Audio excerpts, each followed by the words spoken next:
On January 13th, 2021, French player Arthur became the first person to perform the Rainbow Road Ultra shortcut, setting a world record and leaving the world in awe. This achievement gained a lot of attention and got reported on by various different news sites. The traction kept growing after Summoning Salt made his Mario Kart Wii Ultra Shortcut Revolution video, where he went into detail explaining the importance behind this record, and the video sits at over 5 million views. It makes you wonder, why was this a big deal? Why did people care? I think it comes down to two reasons. The first is that the Wii's version of Rainbow Road is iconic. Its difficulty level is immense even when compared to other Rainbow Road entries in the series. And the music of the track stands out as one of the best songs in the game. It feels grand and makes the track truly memorable. The second reason is that the Ultra Shortcut is incredibly difficult. Estaloy first proved that the Ultra Shortcut was possible in a tool-assisted run way back on March 4th, 2016. That's nearly a 5-year gap of build-up and attempts between its discovery and when Arthur finally pulled it off. 5 years of waiting to see who would conquer the most iconic track in one of the most beloved Mario Kart games. All these pieces come together to build a grand story, and that story is still being expanded upon to this day.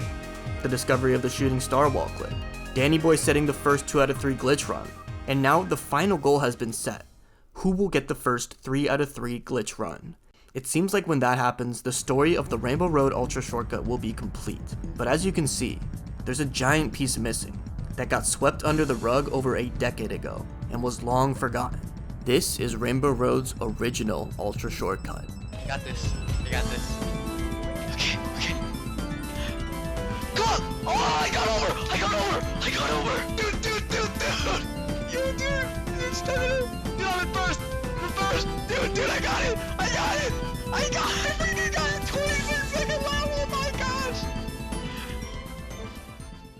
This video by Eggdings, or Johnny, is the only footage I could find for this version of the Ultra Shortcut, and it was uploaded on February 1st, 2013.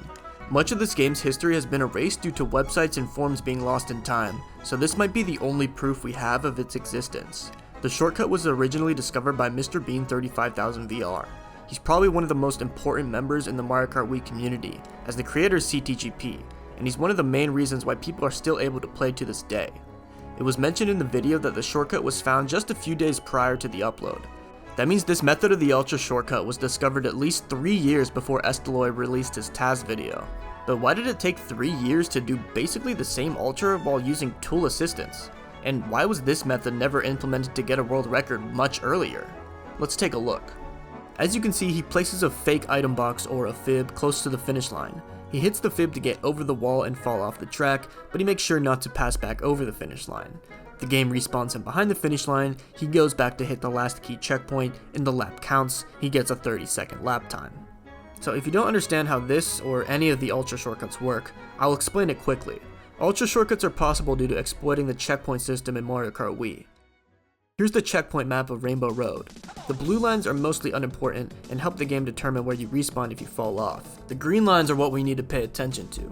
These are key checkpoints. And they're not simply lines either, they extend out to the next checkpoint in front of them like boxes. On Rainbow Road there are 10 in total, starting with checkpoint 0, which is right at the start/finish line, and ending at checkpoint 9. Normally, in order to complete a lap, the game wants you to drive the track hitting all of these checkpoints. However, it doesn't actually keep track of all the key checkpoints you've hit. Instead, when you drive into a key checkpoint, the next key checkpoint is loaded. So if we are in key checkpoint 1, key checkpoint 2 is loaded. So when we drive down over to it, the game updates us and recognizes us as being in key checkpoint 2. Now the third key checkpoint is loaded, and so on and so forth until we've hit the last key checkpoint, in this case the 9th one. All the game looks for in order for us to complete the lap is that we've hit this last checkpoint. So once key checkpoint 9 is loaded, we hit it and then cross the finish line, that's how the lap will count. This works decently well to prevent massive shortcuts. For instance, let's go back to where we're in key checkpoint 1. If somehow magically we did a massive shortcut to jump down to this part of the track after the cannon and cross into key checkpoint 8, the game would not update our position because key checkpoint 8 is simply not loaded in, and neither is the last key checkpoint 9, so when we cross the finish line the lap would not count. Now the other failsafe to prevent you from cheesing the track is that you can't just drive back and forth over the finish line. Duh. But what actually happens here is that when you go from key checkpoint 0 to the last normal checkpoint, so the last blue box right before the finish line, the game basically deducts a lap from your lap count. So with all that being said, there is a massive exploit in this checkpoint system. Whenever you are in a key checkpoint region, so any of our green boxes, not only is the next key checkpoint loaded, but the previous key checkpoint is also loaded as well. So if we are in key checkpoint 0, right in front of the finish line, that means key checkpoint 1 is loaded, but also key checkpoint 9.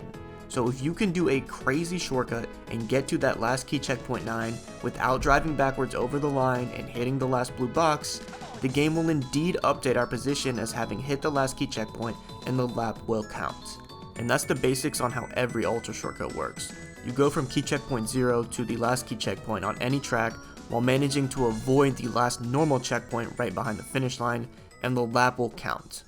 It should be obvious by now as to why this ultra method was never implemented into time trials. As you can see, we need a fib to get over the railing. In time trial mode, you only get 3 shrooms at the start, so case closed. It's a cool shortcut to do when you play with items, but unfortunately it could never be implemented into time trials. Except that's not true.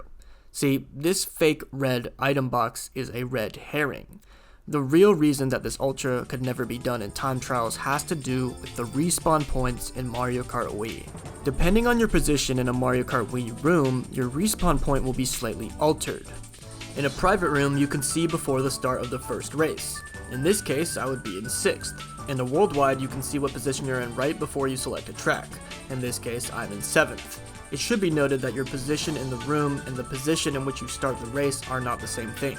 Even though I'm in 7th in the room, my starting position for the race is 8th. Now, it's very hard to notice the difference in these respawn points. The best example I can give is on DK Summit. Falling off on the double shortcut is fairly common. This is what the respawn looks like if you are the first position in the room, a normal looking drop down. But if your position in the room is 8th, this is what the respawn looks like. You get placed very far to the right, basically touching the ground, and it can be difficult to get the respawn boost when you're stuck to the ground like this. Clearly, you're put in a different place. So how does this tie back to our Rainbow Road Ultra? Well, let's look back at Johnny's video. At the start of this worldwide race, he's 8th place in the room, and this is the key as to why the shortcut works. If your position in the room is the bottom half, so 7th or lower, the game will respawn you ever so slightly farther back.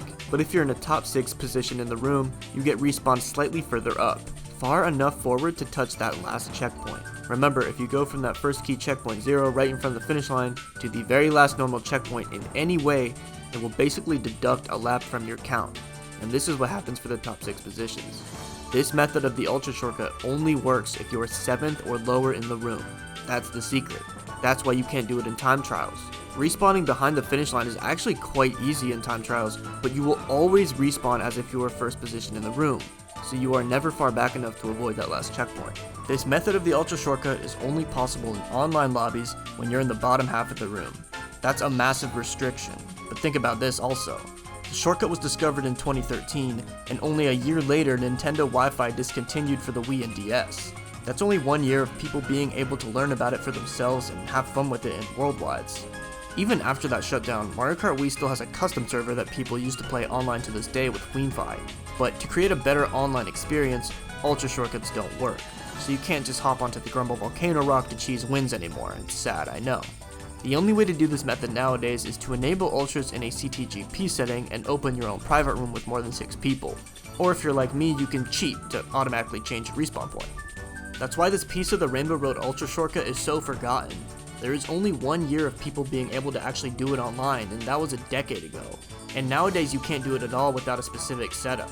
When you try to look up Mario Kart Wii Online Ultra or anything of that sort, pretty much every other video I've talked about is what's going to come up first in results. I want to make sure that when the first 3 out of 3 Rainbow Road Ultra run is completed, that people don't forget about the first piece that started it all and open the possibility of being able to break the track. The online only Respawn Ultra. Rainbow Road's forgotten ultra shortcut. Thanks for watching.